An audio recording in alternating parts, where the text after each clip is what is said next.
अब हम गंगा अवतरण का तीसरा पद पढ़ेंगे। चलिए देखा जाए।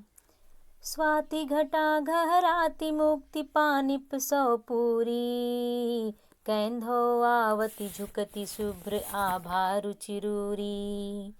मीन मकर जल ब्यालन की चल चिलक सुहाई, सो जनु चपला चमचमाती चंचल छवि छाई। इस पद में गंगा के ओजपूर्ण धारा का वर्णन किया गया है। कहा गया है कि स्वाति घटा घहराति मुक्ति पानिप सौ पूरी। मुक्ति पानिप का होता, मुक्ति माने होता है मोती, और पानिप का अर्थ होता है शोभा या कांत या चमक कह सकते हैं। पूरी का अर्थ है परिपूर्ण। घहराति का अर्थ होता है, घहरावत का अर्थ होता है घुमड़ना।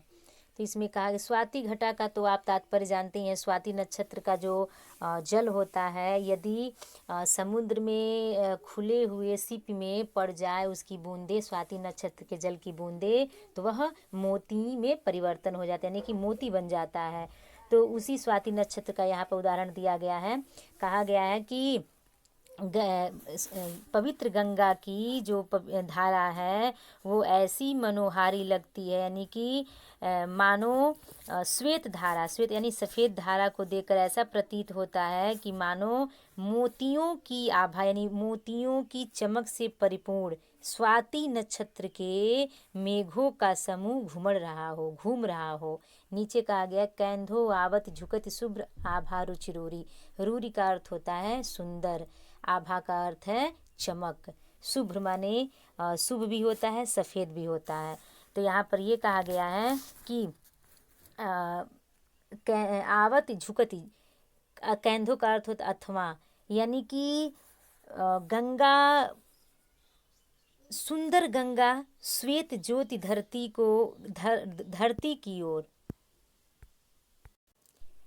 सुंदर श्वेत ज्योति धरती की ओर झुकती हुई चली आ रही हो। फिर नीचे कहा गया है कि मीन मकर जल ब्यालन की चल चिलक सुहाई। मीन माने मछली, मकर माने मगरमच्छ, और जल ब्यालन का अर्थ होता है जल में रहने वाला सर्प। चल चिलक, चल माने होता है चंचल, चिलक माने चमक। तो यहाँ कहा गया है कि गंगा की निर्मल जल में मछलियों, मगरमच्छों और जल में रहने वाले सर्पों की चमक ऐसे शोभा को प्राप्त कर रही हैं मानो, जन माने मानो, चपला माने होता है बिजली, चमचमाती चंचल छवि छाई, यानी कि मानो चंचलता से परिपूर्ण बिजली चमचमा रही हो। अब पूरे अर्थ को देखिए। आकाश से धरती पर उतरती हुई गंगा की श्वेत धारा को देखकर ऐसा प्रतीत होता था मानो मोतियों की आभा से परिपूर्ण स्वाति नक्षत्र के मेघों का समूह घुमड़ रहा हो, अथवा सुंदर श्वेत ज्योति धरती की ओर झुकती हुई चली आ रही हो।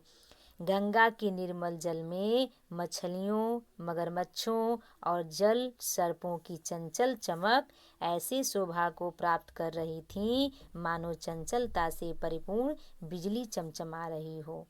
चलिए अब हम आगे देखते हैं चौथे का। रुचि रजत मैं कै बितान तनियो अति बिस्तर, झरती बूंद सो झिलमिलाती मोतीन की झालर, ताके नीचे राग रंग के ढंग जमाए, सुर बन तनिके वृंद करत आनंद बधाए।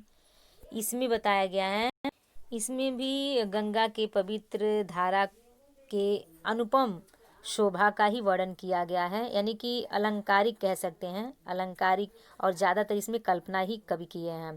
कह रहे हैं कि रुचिर रजतमय, रजतमय का अर्थ होता है चांदी से परिपूर्ण, रुचिर का माने सुंदर, वितान का अर्थ होता है तंबू, तानियो माने तना हुआ, विस्तर माने होता है विस्तृत या विशाल, झरती बूंद झरती हुई बूंद, झिलमिलाती हुई, मोतीन, मोतीन यानी कि मोती के समान झालर। कह रहे हैं कि रुचिर रजत में कै बितान तानियो अति विस्तर, गंगा की आकाश से जब गंगा पृथ्वी पर अवतरित हो रही हैं तो उनकी जो पवित्र धारा ऐसी है ऐसी मनोहर लगती है जैसे किसी ने आकाश में कोई अत्यंत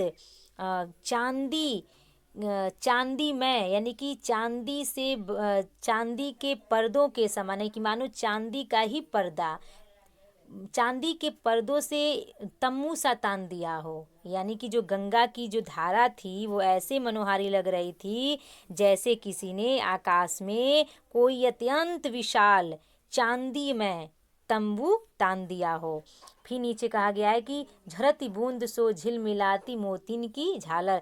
और जब उस तंबू पर गंगा की जो जल की बूंदें गिरन की गंगा गिर रही हैं तो मानो चारों तरफ यानी कि उस तंबू के चारों तरफ झिलमिलाती हुई मोती की जो झालर है, मोती के समान झालर झिलमिला रही है।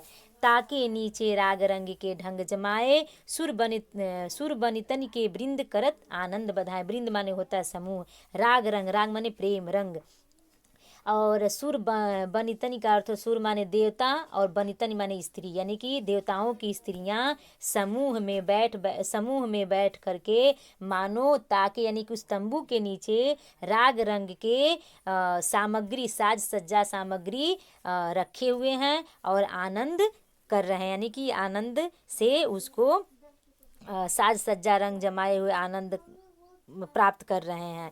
अगर कुल देखा जाए अर्थ तो इसमें यही कहा गया कि आकाश से पृथ्वी पर जब गंगा अवतरित होती हैं तो उनकी जो धारा है मानो ऐसी लगती है कि किसी ने आकाश में चांदी में चादर से एक विशाल तंबू तान दिया हो। उस धारा से झरती जो जल की बूंदें हैं ऐसे शोभा को प्राप्त कर रही हैं जैसे उस तंबू की में लटकी हुई मोतियों की झालर झिलमिला रही हों। ऐसा लगता है कि उस तंबू के नीचे देवताओं की स्त्रियों के जो समूह हैं वह आनंद मनाने के लिए राग रंग के सभी साज सज्जा सामान जमाए हुए हैं यानी कि रखे हुए हैं।